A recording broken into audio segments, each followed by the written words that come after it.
Back to another video on the West Ham Way YouTube channel. It's what you're all waiting for. It is the transfer update. Of course, as of recording this, it is the 21st of August, and we are approaching the end of the transfer window. I think there's about 10 days left in the transfer window. And in classic West Ham fashion, we are trying to get business done towards the end of the window. We often do start off pretty slow, and then we sort of pick it up towards the end of the window. And we've got a lot of names to mention, a lot of names to get through. First thing, Costas Mavropanos. Of course, by the time, Kostinos, I believe it is. By the time this video goes out, he may well have signed for the club. Obviously, like I said, as I'm recording this, it is Monday morning, so he's expected to have his medical done tonight.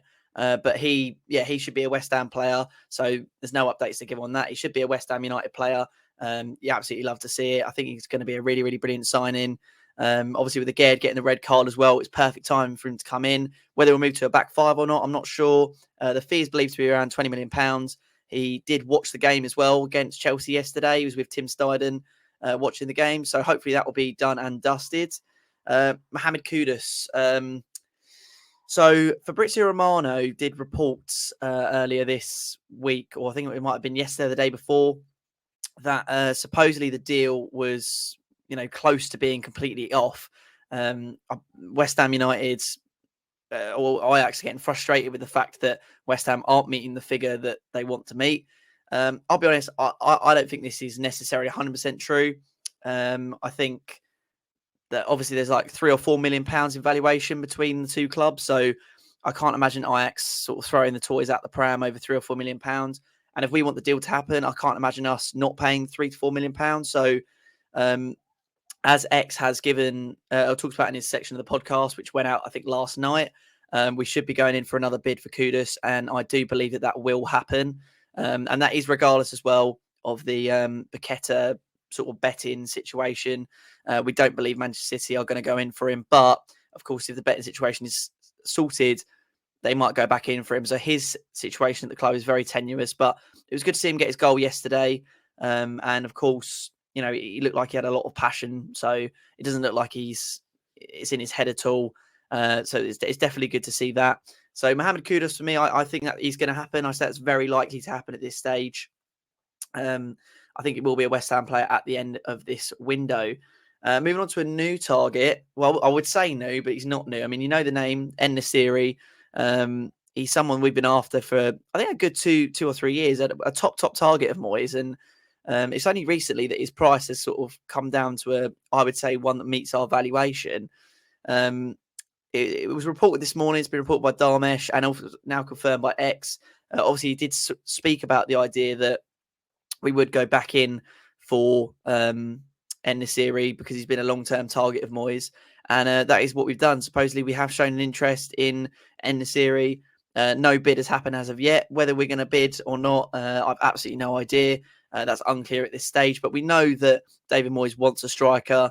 He's got a very scattergun approach at the moment. And we're not entirely sure if he's going to sign a striker this summer or if it will be Nesyri. But I would say this one has some legs on it. Of course, Spurs as well are showing some interest in him. But, he's 26 years of age. He had a very, very strong World Cup. Sevilla have gone for a little bit of a transitional period, but I think he's been pretty solid for them.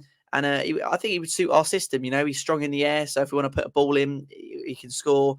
I think he would definitely suit our system, especially with running in behind. He's strong on the ball as well.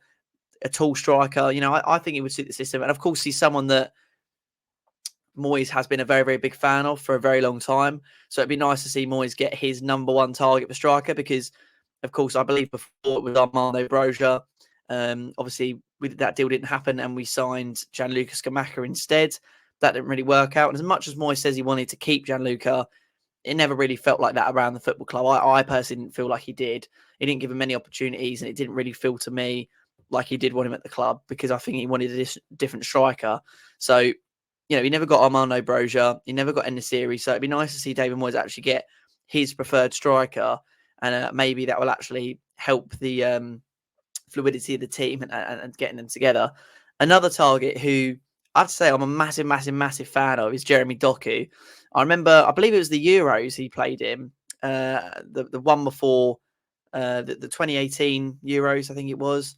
And he was absolutely brilliant for Belgium. And I sat there and I said, that is a wonder kid. You know, I think it was the same World Cup where Federico Chiesa had an amazing World Cup. And I sat there and said, these two players are going to be absolute wonder kids. And Chiesa has gone on. Obviously, he's playing at Juve. He's playing very, very well. He's attracted interest from a lot of clubs. Newcastle, maybe we're going to sign him. Jeremy Doku has been left for a while in the French league. And I was honestly quite puzzled to see why. I mean, yeah, he's young and he's 21, but you could see he was a powerful winger, you know, very direct, can score goals very easily. You could see he was going to be a top talent for a very long time. So I was very shocked to see that no club has come in for him and he's just stayed at Rennes this entire time. But, you know, having said that, Manchester City are now showing an interest in him. I think Newcastle showed an interest in him last year as well, but that never happened. But they are putting in a bid between 55 and 60 million, I believe. If we're going to go back in for him, unfortunately. And to be honest, it's not a must for me. I'd much rather have Kudus for like 45 million when, you know, he can play left wing, centre forward, centre attacking mid. He can play the 8, he can play the 10, you know, he can play so many different positions. I'd much rather have him than Jeremy Doku. And the interesting part of the deal is that we believe we'll be able to lure Jeremy Doku to us because we'll be able to offer him more football. And I'm thinking to myself, you know, Jeremy plays on the right wing. I'm not aware of him playing any other position. So that to me insinuates that if we did sign Jeremy Doku, we would have Bowen up top because there's absolutely no way we would drop Bowen for any player. And we want him at the football club and he does absolutely wonders for us. So I can't see how we would have a better time getting into the West Ham squad than Man City squad at the moment. And in fact, honestly, I think at right wing, they've probably got less options, City. They've got Cole Palmer there at the moment. And, you know, no disrespect to him, I think he's a top talent. But, you know, Jeremy Doku walks into that right wing spot. There's more competition for him at West Ham than there is at Manchester City. So I find it very interesting that we're offering him essentially regular first team football, which is something that Man City supposedly can't offer him, when his position will be up for grabs against Jarrod Bowen. And, you know, let's be honest, there's no point spending £50 million on a player to replace Jarrod Bowen or to play over Jarrod Bowen when Jarrod Bowen himself is worth about £56 million. There's absolutely no point in it. So that does, you know, that does sort of not ring alarm bells, but that is quite weird to me. I don't know why that is the case. But yeah, Jeremy Doku for me is not going to happen. Do not hold your breath. He will not be a West Ham player this window. I can make absolute guarantee of that. City will go in for him and will probably get him. And even if they don't, our valuation will not be anywhere near enough to secure him. Mauricio Pochettino came out and said, if players don't want to be at the club, they don't have to be at the club. The door is there, essentially.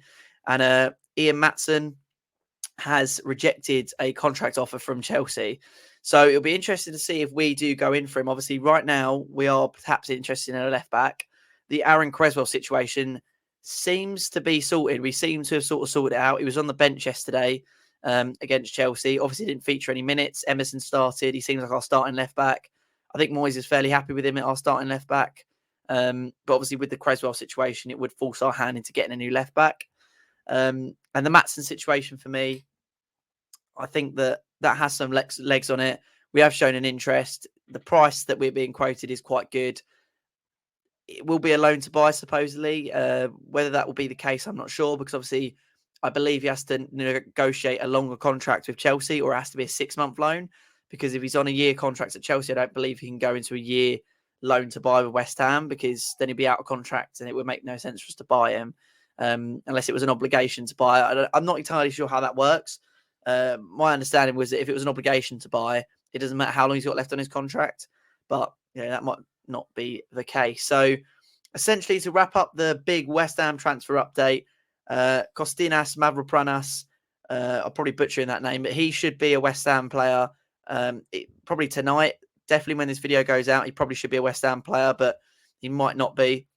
But that deal is basically done, medical done, everything done. They're just going to take the pictures and announce the player, essentially.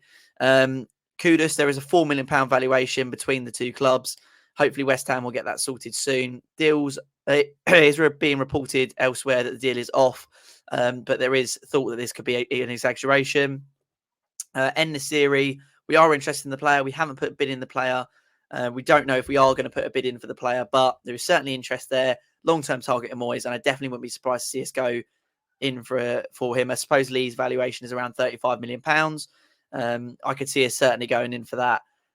Lucas Paqueta, if the betting allegations are cleared against him, City may go in for him. But at this stage, it looks like he's going to stay at West Ham.